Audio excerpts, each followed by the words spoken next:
A very warm welcome to Monday night at Brixton Aerospace. I'm here with Lisa and Cheryl on the tech. Hello. So my name's Martin. If you don't know me, I'm a teacher here at Brixton and ordained member of the Sri Ratna Buddhist Order. And yeah, as always, if you can put your name in the chat, let us know who you are, where you are.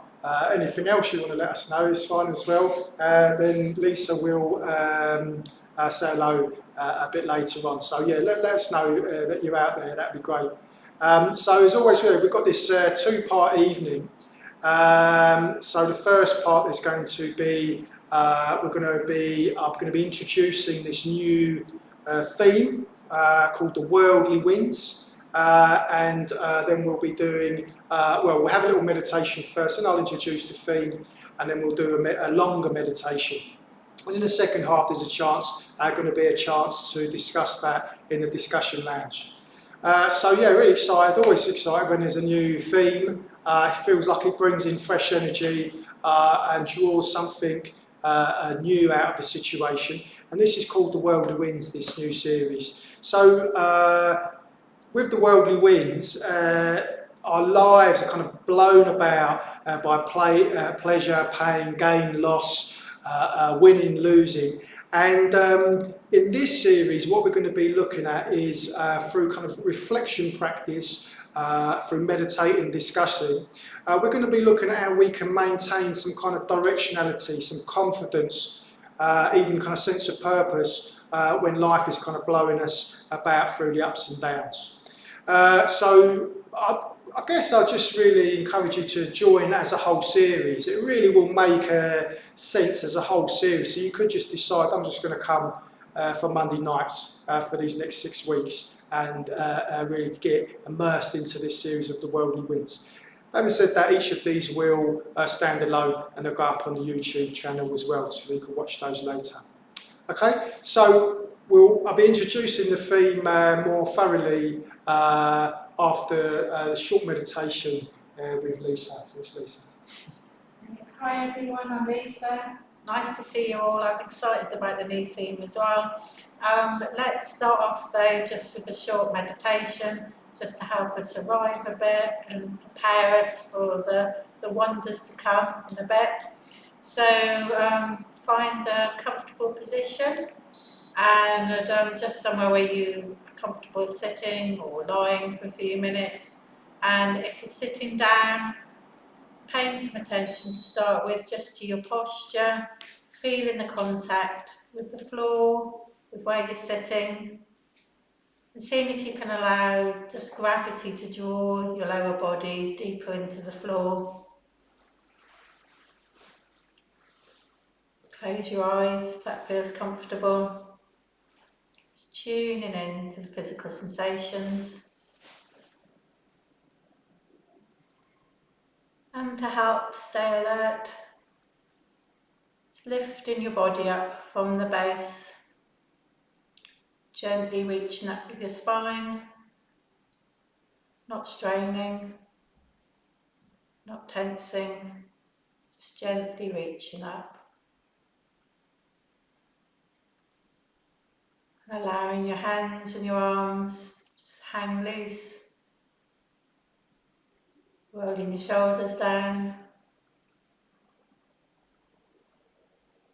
Perhaps tucking your chin in gently so the back of your head lines up with your back.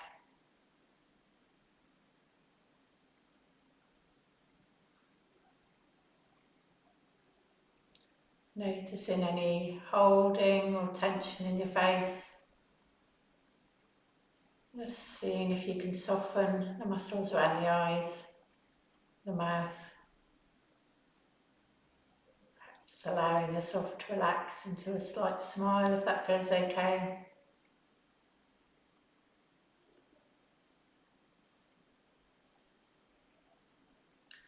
And for this first stage of this breathing space we're doing, we're just bringing awareness to whatever our current experience is like right now. So noticing all those physical sensations, associated with our posture, and any other physical feelings in our body, whether they're pleasurable sensations like warmth or fluttering or ease, or negative sensations like aches or pains, or just sensations you notice without them being associated with pleasure or pain. Whatever it is we notice going on in our bodies, just seeing if we can be curious about it. Just take a friendly interest in our experience.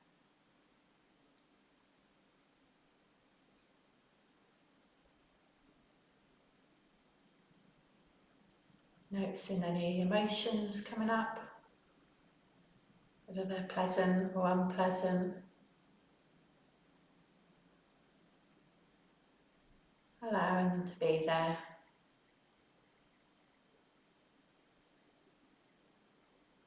Noticing the thoughts running in and out of our minds. Just watching them if we can, without getting caught up in them. Just taking this time to check in with whatever's here for us.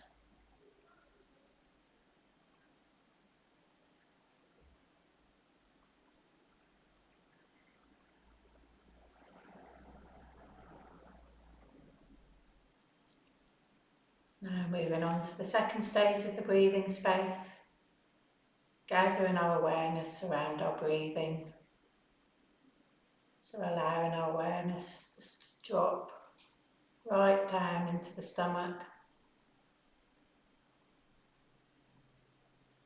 And noticing the physical sensations of breathing in and out. Perhaps noticing how the abdominal wall stretches as you breathe in and falls away again as you breathe out.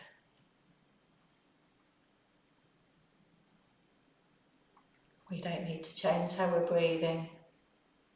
However we're breathing's fine. We're just taking this rare opportunity to be aware of it. Just to sit and notice the breath coming in and out of our bodies.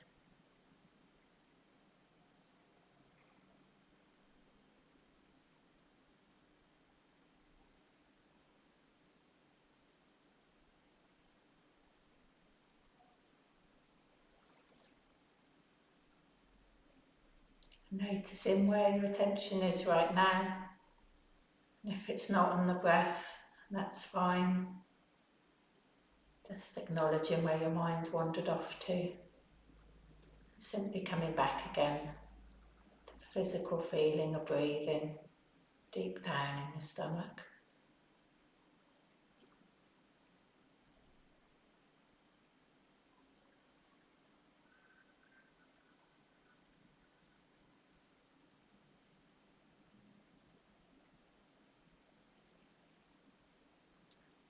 Now moving on to the third stage of the breathing space, expanding the awareness throughout the whole body.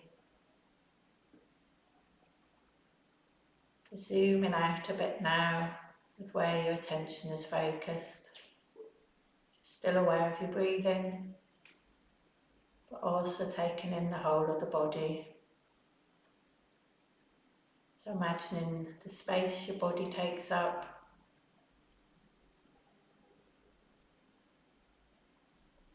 the boundary of the skin where it meets the air around you, and all the bundles of sensations and feelings and thoughts contained within that space, and aware of the breath flowing in and out of the whole of that space.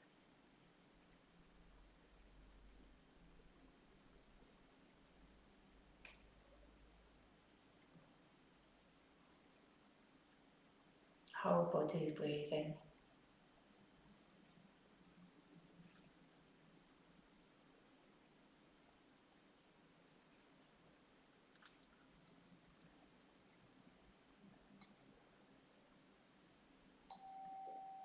bringing the practice to a close when you hear the bell.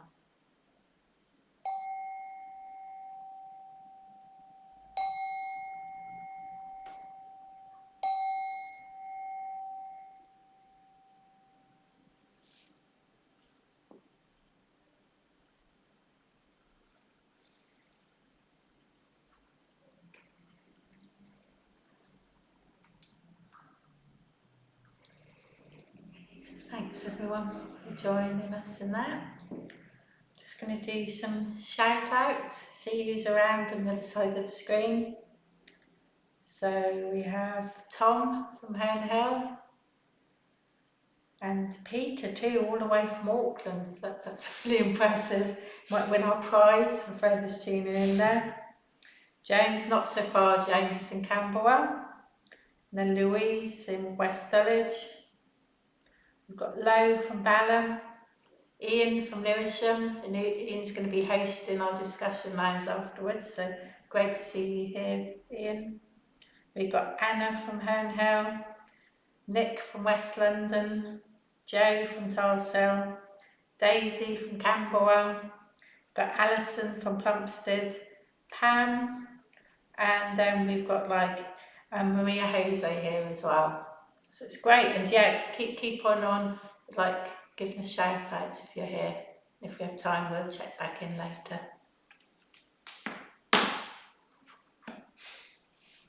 Thanks, Lisa. Good. All right. Good. So I hope you're a bit more settled in now after that really nice breathing space. Let's have a look into the Worldly Winds, this new series. So basically, the worldly winds are these 8 conditions, which blow in our lives. They're 4 pairs of opposites. So you've got pleasure and pain, you've got gain and loss, you've got fame and infamy, and you've got praise and blame. And it's almost self-evident in a way, isn't it, that sometimes we get what we want and other times we don't get what we want. Sometimes life is painful and other times it's not, other times it's pleasurable.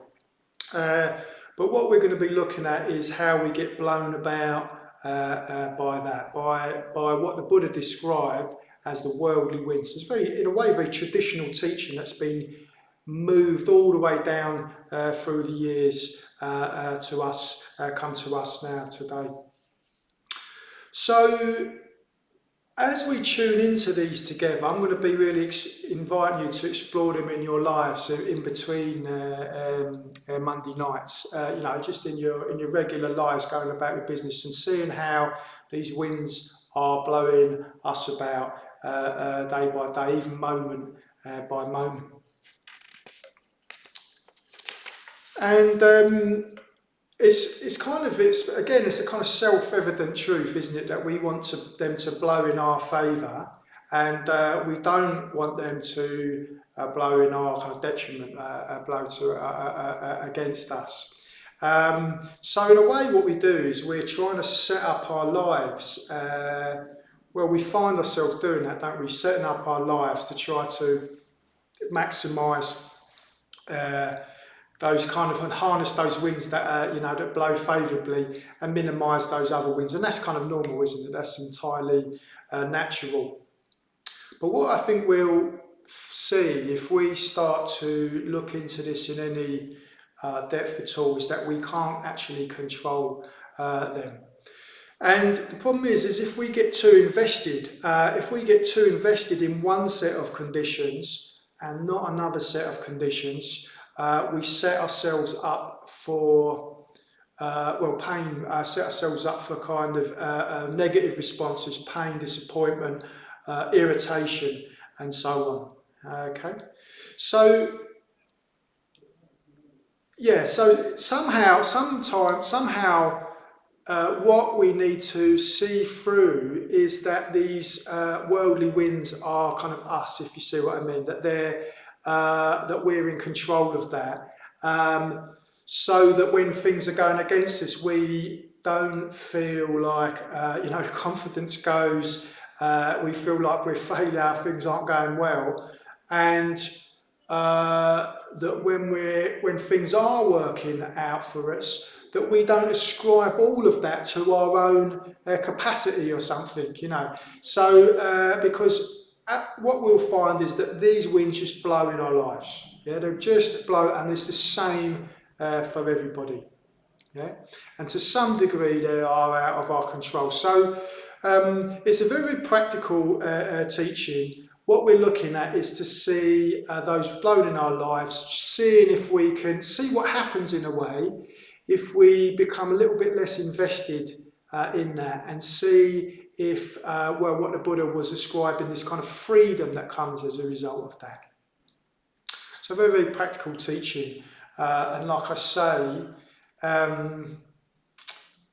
we might start off by thinking of the big things, the big kind of momentums in our lives, but actually when we start getting down to, we start to see that it's happening moment by moment. We're happening moment by moment, that we get blown about by these winds. So let's have a look at I'm going to kind of give an overview of the 4 pairs, and then over the next 4 weeks, we'll be exploring each one each week. So to start with, we've got gain and loss. So we all experience gain and loss, sometimes bigger, sometimes smaller. And with each of these, I'm going to give an example coming out of my own life, just to kind of furnish it a little bit. So what I was thinking about for this one is that when we go when I go to a retreat centre called Pamaloka, which is a retreat centre in Norfolk, often on particular retreats in the winter, we get out the ping pong table. And in the summer, we get out the volleyball net. So, but because I'm on retreat, and I like to play the ping pong and the volleyball, but because I'm on retreat, I'm more sensitised. And what I notice is playing ping pong, that when it's going well, I'm kind of how elated I'm feeling, how kind of on top of things I'm feeling, quite kind of almost a bullying I'm feeling. But when it's going not well, if I'm up against someone who's just better than me and is running me around the ping pong table, I start to get this, I can feel this kind of constriction coming into my experience. Critical thoughts about what's going on, and of course, because I'm on retreat, all that is a lot more heightened. So that's just the kind of knocking a ball over a net, a little ping pong ball over a net, and amazing what happens in my experience as a result of whether things are going well or not well. So gain and loss, or in the way I've described, winning or losing. Then there's this pair of opposites of praise and blame. So praise, in a way, just again, kind of self-evident. When you're praised, when you've been told you're doing something well. Or you intuit that, or you kind of perceive that people think you've done something well, or blame, where you've either been told you're not doing something well, or you've inferred that idea into the way someone is responding. And what's interesting is that you can get praise or blame even for the same action. So it shows you that it's not you. It shows you that it's not you, because you can get praise or blame for the same thing. I remember on retreats as well, when I teach devotional practices on retreats, some people really love them. Some people really love them. I'm of the kind of, I think we might be temperamentally, all of us, slightly disposed in one way or the other. I'm of the kind of disposition, I think people are going to think I've done something well. So there's a bit of a confession there. I think people really think I've done so well. So I led this devotional practice one Saturday night on a big retreat in another retreat centre in Norfolk. And I just assumed that people would really liked it. One or two people did come up to me after said they liked it. But what transpired in the big check-in at the end of the retreat is a lot of people said didn't like the puja or the devotional practice, and I was really shocked. I was really shocked. I shouldn't be shocked because people have quite wide response to those type of practices, and often that changes through time as well. But that was something which did struck me, that I had just assumed that it had gone well for everybody, and in fact some people really didn't like it. So there it was. That was the same event, so to speak, but people having the different perceptions about the same thing. So the third pair of opposites is the fame and infamy, which sounds in a way like it's going to be a little bit similar, but I think the difference with fame and infamy is in a way to do with a kind of popularity. It's not so much that someone said you've done something well or badly, it's more like this perceived sense of how popular you are, kind of how noticed you are, or on the other side, kind of how unpopular you are as well. And another order member was talking about this article that he'd read on celebrity, and apparently in this article, what they were talking about was that most people want to be socially acceptable individuals. So they both want to, or individualists actually, sorry, socially acceptable individualists. So they both want to fit in, and they want to stand out as well. So they want to fit in and stand out. So there's these impulses. Both of these impulses are very live in us.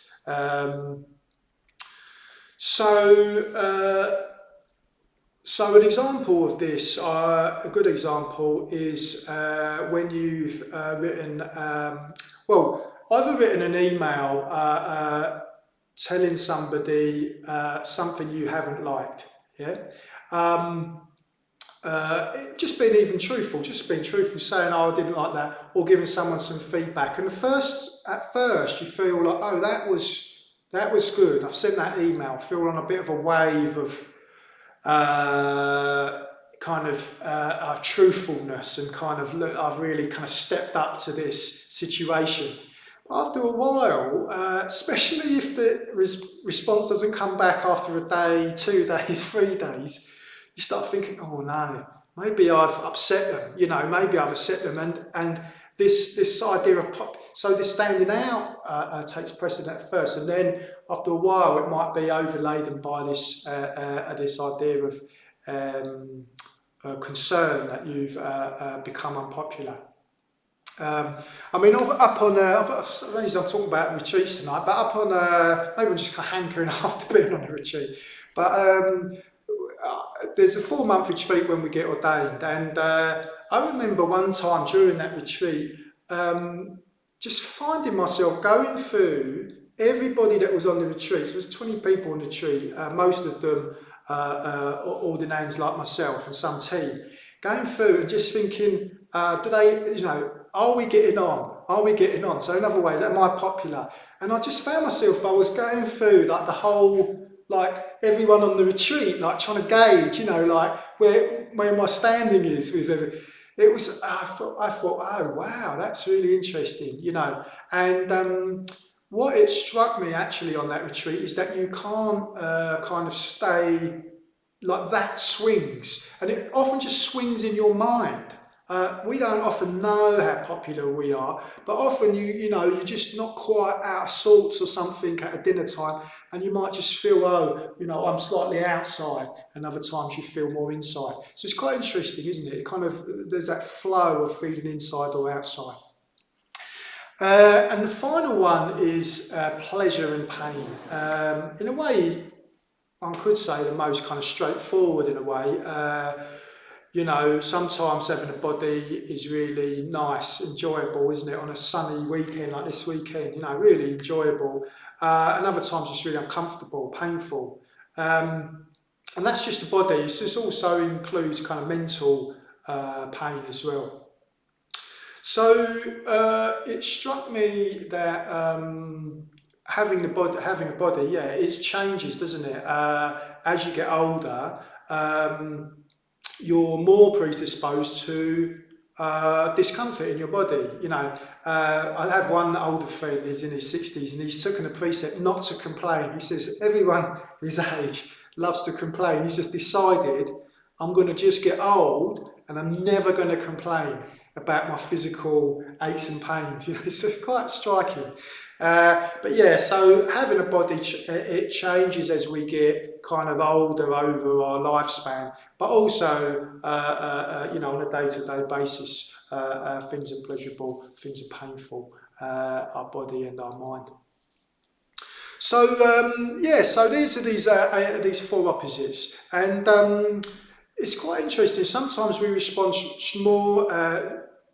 better to stronger winds when there's something definite to work with, when there's a crisis to work with, and sometimes that draws something out of us which we might not kind of have in our day-to-day, when our kind of radar's a little bit more vague maybe, and we're just getting blown about by even just very, very little things like being jostled on the bus, someone getting a bit too close in these days and times. So, and just noticing a kind of, our responses as things change through our day, you know, like even just falling into irritability, despair at times, just through the changing winds, yeah. So I'm hoping you're getting a sense of what I'm talking about. These changing momentums in our lives, in our day-to-day, moment to moment. What's interesting from a Buddhist point of view, particularly, is from this angle of karma. So from the angle of karma, we're creating ourselves all the time. So in whatever circumstances, whether life is going well or badly, karma's not kind of on hold, so to speak. It's just kind of, we're constantly creating ourselves. So what I mean by that, and I don't mean to be mysterious, I mean just if we are habitually responding with generosity, for example, then that's much more likely to become a characteristic of ours. Yeah, much more likely to respond with generosity next time around. So it's quite sobering, isn't it? I think, and quite kind of exciting as well, that there's this kind of idea of this everyday habitual karma, which is just kind of ongoing. It's ongoing now. It's ongoing now as we speak. Our responses may be, whatever kind of we're in at the moment is kind of having an effect on our kind of psychophysical being, for want of a better word, and trying shaping us, so we're not fixed in that way. So I'm hoping that we'll look into these worldly winds as a way of finding for ourselves how we get invested in them, which ones are really blow or stronger in our lives, and kind of trying to create a basis of freedom from that. And as I said, we can't control all these factors in our lives, but we can control how we're choosing to respond, can't we? Okay, and it's very interesting that ethics is actually the basis of meditation. So ethics is this way of responding in our lives is thought of traditionally as the basis for meditation. Yeah, so we can't just sit down and meditate kind of separately from all the ways we've been responding to, particularly the worldly winds all day long. Yeah. So that maybe is all I'm going to say. Look, I mean, it links in, if you've been following the last series, it links in because the hindrances are in a way our internal responses to the externalities or what perceived externalities of the worldly wind. So we've been looking at these hindrances of greed, hatred, anxiety, resistance and doubt, and in a way they can be thought of as the kind of responses to what are these perceived as these external factors. So yeah, let's see between us if we can start to become clearer about the winds, how they're blown in our lives, not just in a negative direction, also when they're blown in a positive direction. And we can see that often if we're getting caught in tension, we may be having a negative response. That's quite an easy way to both in meditation in our lives to notice, or are we getting elated, a bullying, kind of giddy in our good fortune. So let's do a meditation on that, and what I'll try and do with this meditation, thanks Liz, what I'll try and do with this meditation is, well, we'll do the mindfulness of breathing in the 4 stages which I'll guide us in, and then I'll do a longer third stage where I'll drop in 2 or 3 reflections. And how to work with reflections is, you know, the best thing is to do is not to kind of start to chat with yourself about them. You just let them go in and see what the response is. So it's more like this idea of a kind of pebble dropping into a pond, and just kind of, you just see the kind of ripples going out. Yeah, so if nothing comes straight away, you can just be, that's fine. You just kind of wait until something comes up in relation to this reflection that I'll be dropping in, or that we'll be dropping in. Okay, so mindfulness of breathing in the 4 stages, with some reflections in the 3rd stage.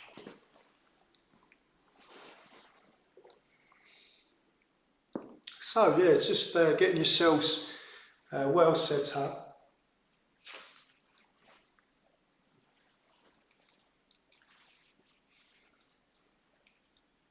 And just settling in.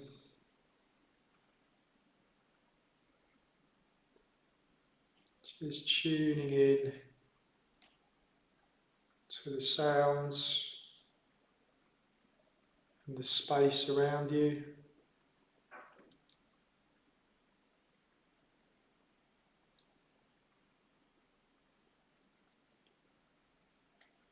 And then, as it were, contained in that space, we can feel our body. We can feel our body, we can feel the sensations of our body. So this massive sensations makes up our sense of the body. And we can feel the kind of mass of our body, the weight of our body, where it drops into the floor. You can feel that through your feet, your knees if you're on a cushion, and also through the backside.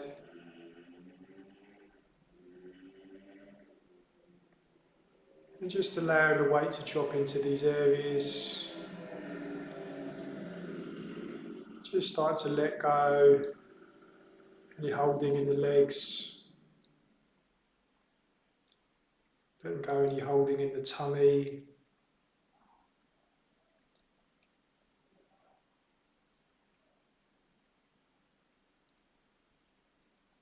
And in the upper back, in the shoulders.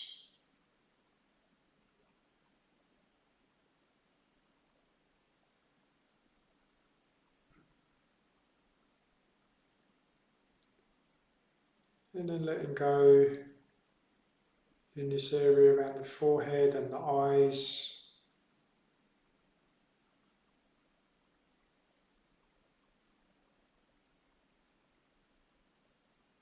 In the mouth.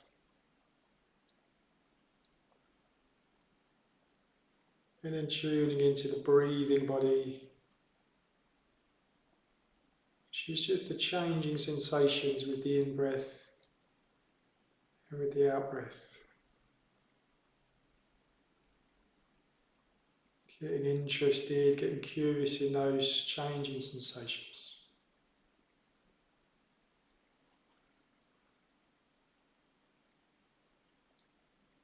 And just letting go.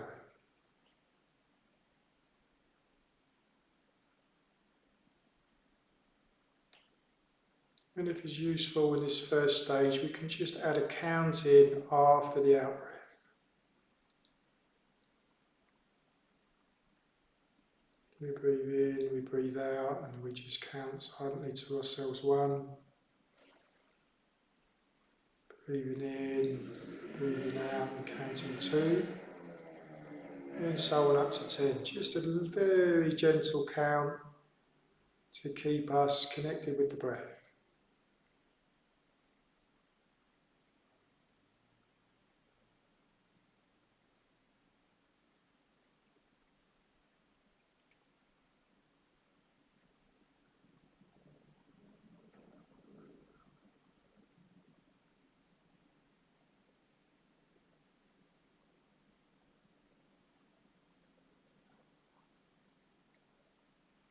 So the breath is the main focus.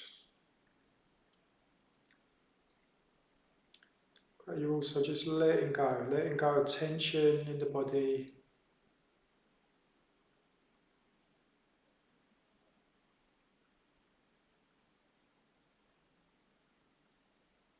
Starting to settle around the breath.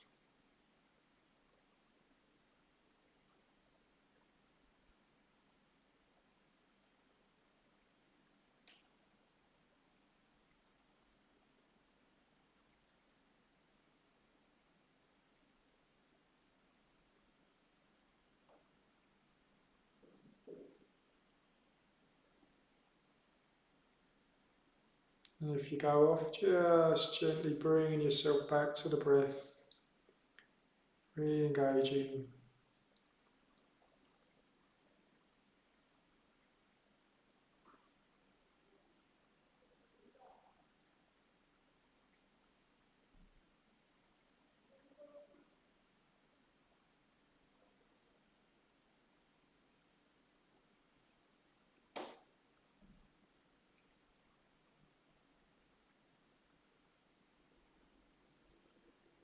Just letting everything be a part of the breath.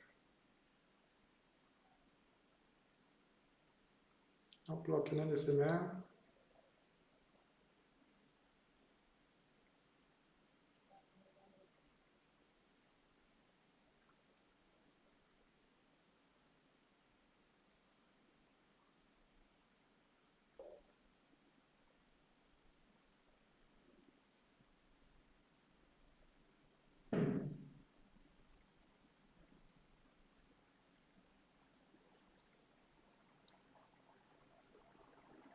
Okay, now we're just going to subtly shift the count into just before the in-breath.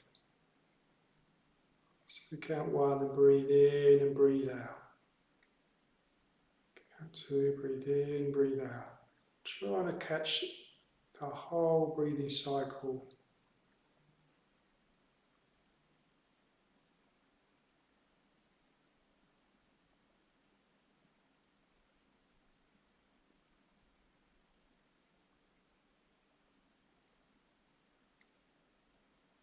The focus is on the texture of the breath, but we're just letting go any tension in the body.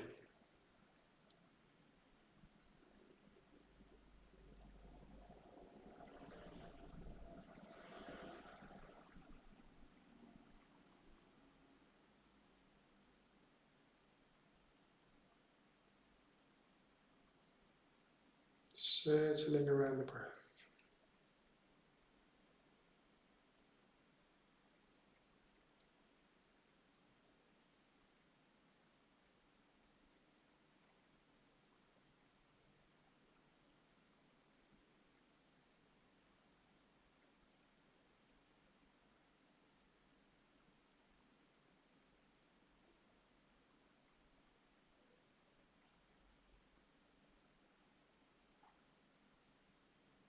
And if your mind goes off, just coming back to the breathing,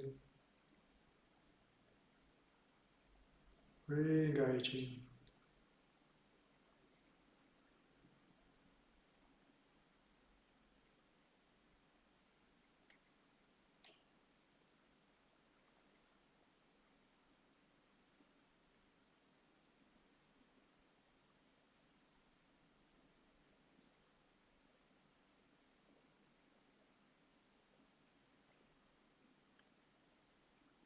And now, just going to drop the counting. Just staying with the breath. Sensations of the breath. Sense of letting go. Sense of settling around the breath.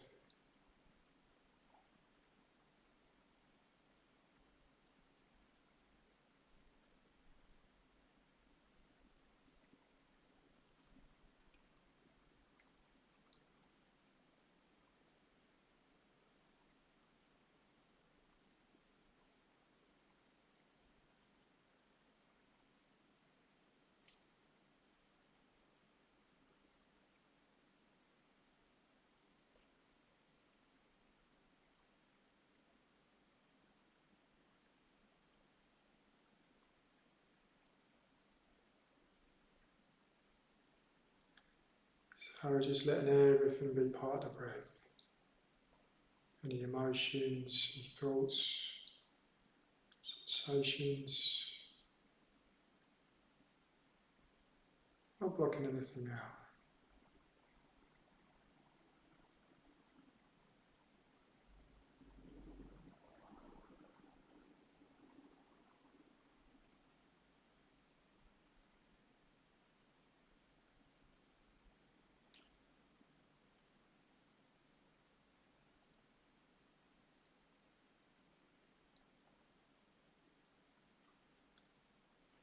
I'm just going to drop in the first reflection.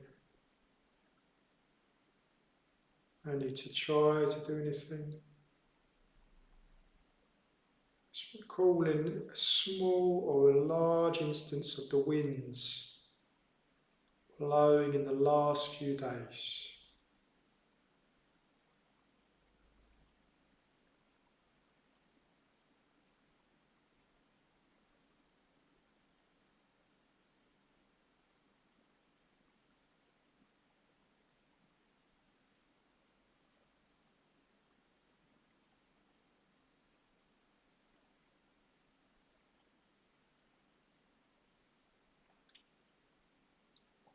Just notice any associated thoughts or feelings, sensations.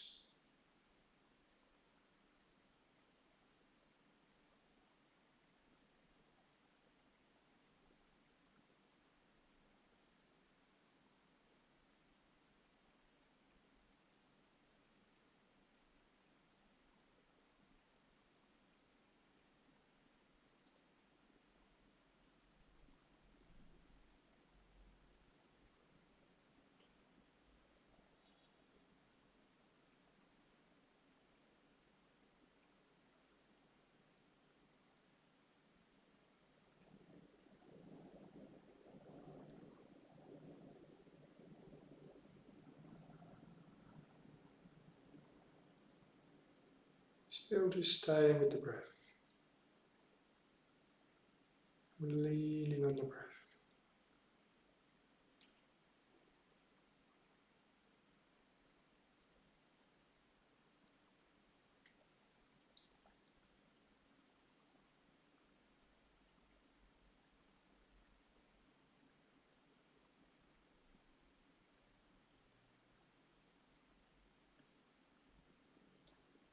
With the next reflection, we're going to ask ourselves, is there any particular worldly winds that blow us around more frequently, more strongly than the others?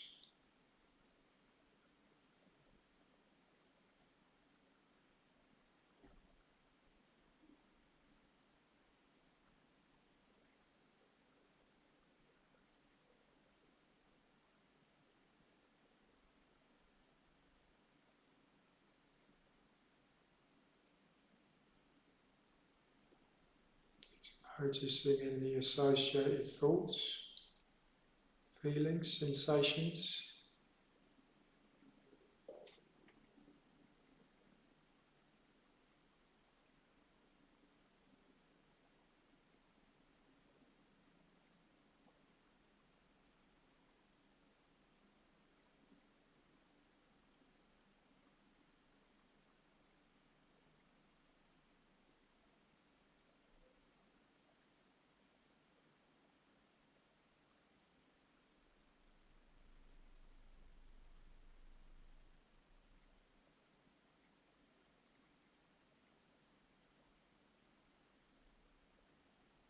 And all the while just leaning on the breath,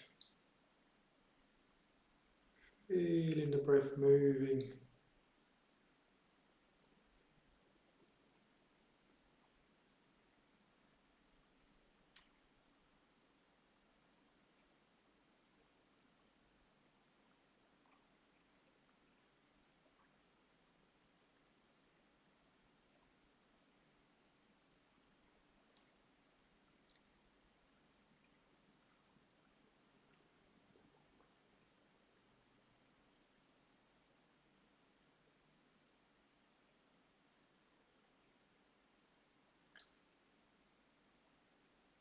And then the final reflection, are there certain kinds of situations in which you're more susceptible to being blown around?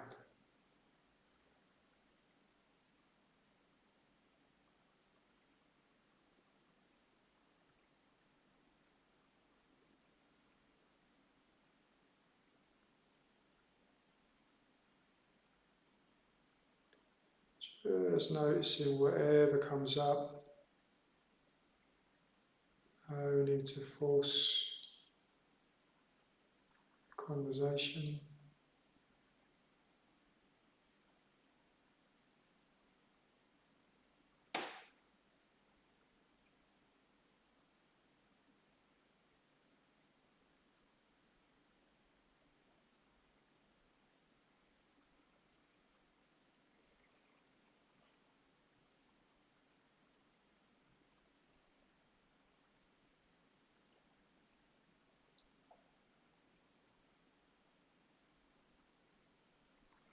Still just feeling the breath.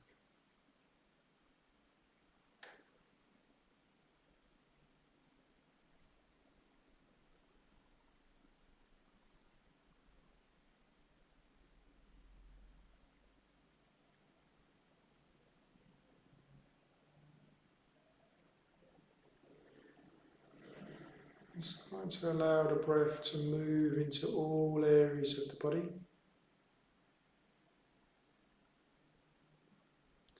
Energizing all areas of the body.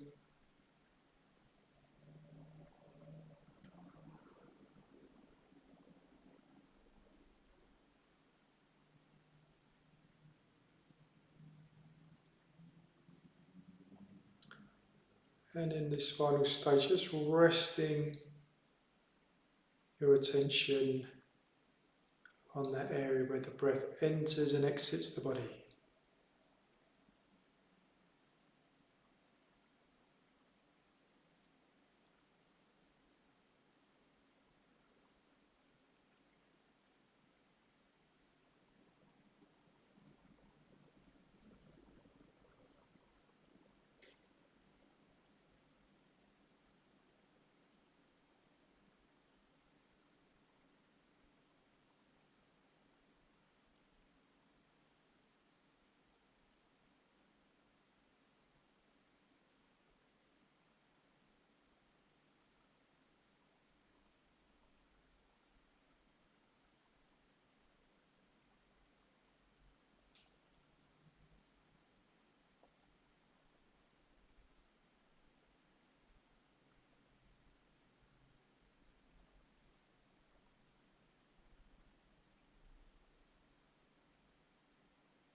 And now just starting to let go. Just letting go of any technique or anything that you feel you're supposed to be doing, just letting go. And just sitting with the results of the meditation.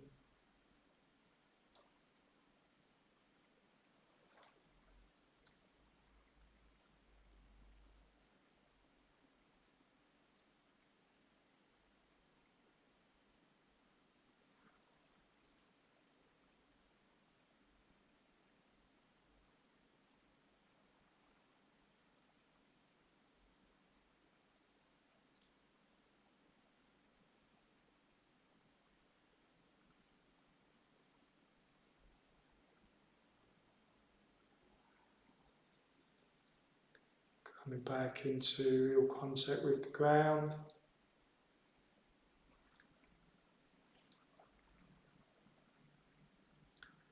And into contact with everybody meditating together all over the world.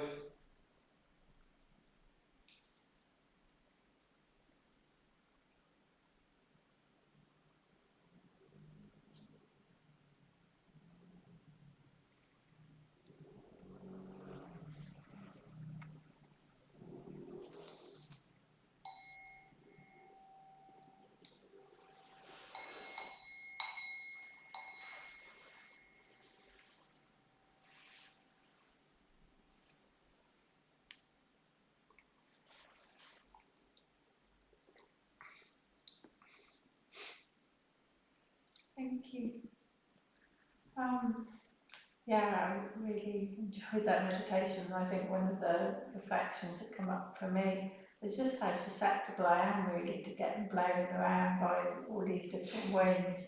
It's like not the big ones. I think it's a bit like my paralysis. So if something big comes along, I think I can catch myself and think, well, I really need to think about how to respond to things. But it's all the little things. I think I can just get carried along in my own head and then realise that my mood's being completely affected. Like, I don't know, like whether I found a quid on the pavement or whether I missed the train or whether somebody ignored me in the cafe, just all these little things which are important but can really affect my mood and things. And it's like I had, when I was meditating, this image of like a crisp packet being like blown about in the wind and stuff. It's been like dragged all over the place, and I feel like that sometimes. And it's like what I find is like really helpful is coming to these classes and things like that. I think that's the kind of like anchor I need really to sort of weigh me down a bit, where I can sort of look at what's going on around me rather than being up there like the crisp packet and things. So I've just had this really strong sense of appreciation for the opportunity to come and practice with people and learn about how my mind works and things. And so I suppose it's sort of it's just like really a call, really. It's sort of like appeal for generosity, that if you have found something helpful about the class as well, then please do give if you can, to help us keep on putting on the classes and things. So we suggest a donation of £10 if you're wage, or £5 if you're on wage, but anything that you feel like moved to give would be hugely appreciated. And I think Cheryl will put a link in the chat of just how you can donate. So thank you for that.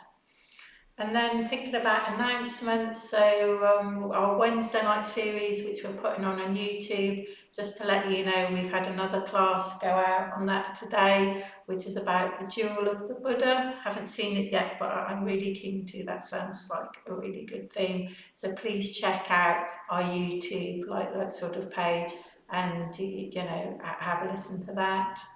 And yeah, just to remind you again about our discussion lounge now to go into for the second half, just to have an opportunity to talk more about some of the things that might have come up for you in the meditation. Nice, Liz. Is it salt and vinegar or more cheese and onion? I think probably a bit salt and vinegar is my favourite, in fairness. But yeah, it's a bit green, maybe salt and vinegar, isn't it? Was there anyone else on Let's the have a look. shout outs, just have a little look. We've got a couple of moments. Yeah. So we've got Maya here from Streatham, and yeah, that's our only additional ones. Good. All right. Well, thanks very much, Lisa. Thank you. So we're going to go into the second half in a moment with the discussion lounge. So that's for anybody if you're totally brand new or you've been coming along for a while. Discussion lounge is a chance to really have a chat about how meditation is going, any questions, comments, or about particularly about tonight as well. And the discussion point that you could use as a kind of platform for launching into that tonight, into that second half, is that you could have a little look into between, if you wanted to, situations large or small where these worldly winds are blowing, and maybe even start to look, if you look a little closer as well, see instances of them blowing moment by moment. So that those smaller kind of winds that kind of pass under the radar. You could have a look into that if you wanted to.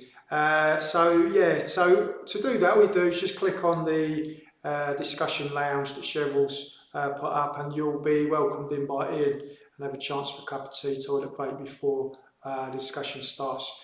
Hope you enjoy tea. From us here from the first staff, thanks very much. Good evening.